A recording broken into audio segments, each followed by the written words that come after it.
Now, most of my lighting tips of the week are like around business and stuff like that. And people think that I only know about business, but I'm really excited to share my lighting tip of the week this week, which is actually about lighting. It's about design.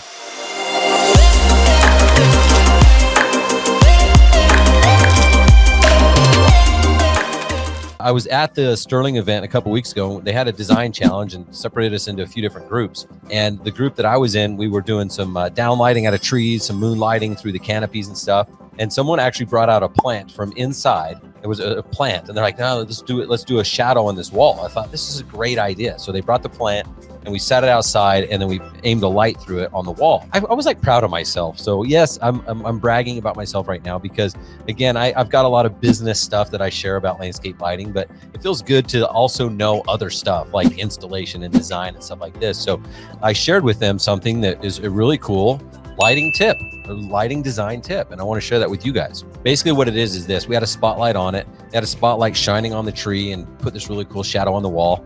And I said, hey, one thing that will really help that pop more is if we make the lens as wide as possible.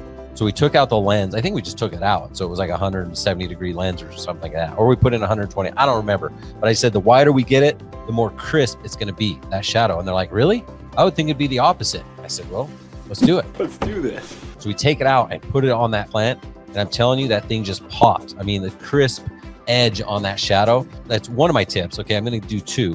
One is make sure that do as wide angle as possible if you want crisp, clean edges on your shadowing techniques, right? And I'm telling you, put a spotlight on it and then a wash light and you'll see the difference. Like you go with the wash light and it just becomes very, very defined edge and it makes it just really, really pop. So see, I know more about design.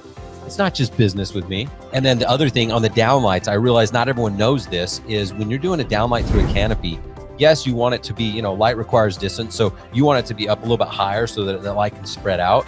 But you also want to make sure that it's going through and filtering through some leaves and some limbs and things like that. But more importantly, you want it to be straight down.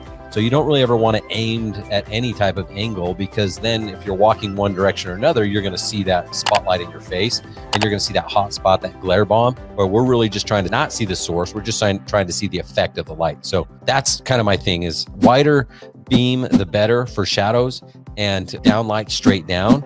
And then kind of as a third one, I'm going to throw in a third one there for the lighting tip of the week, is go ahead and design the landscaping around the lighting. I mean, the fact that this guy brought out a plant from inside was genius. A genius. If there's not a good thing that you can do with lighting, then change the landscape. And you don't always have to like bring a plant from inside or whatever, but you can tell the people like, hey, we're going to need to extend the bed right here to allow us to put a light here. Or can you add a plant right here so I can do a shadow? Or can you add a tree right here? It's really going to add more dimension to the project, right? So don't be afraid to be a designer. Don't be afraid and feel limited to the canvas that you're dealing with. Like, I modified it all the time. I would tell people, yeah, I want a tree here, or I want to make the bed bigger, or whatever it is. So don't be afraid to do that. I promise you, your designs are going to be that much better when you actually design the landscaping around the lighting, because there's too many bad landscape jobs out there. So I'll just tell people like, yeah, we need this hedge gone and I want a tree here and a tree here, and they'll do that for me. So I recommend doing that. If I were you, go ahead and do it.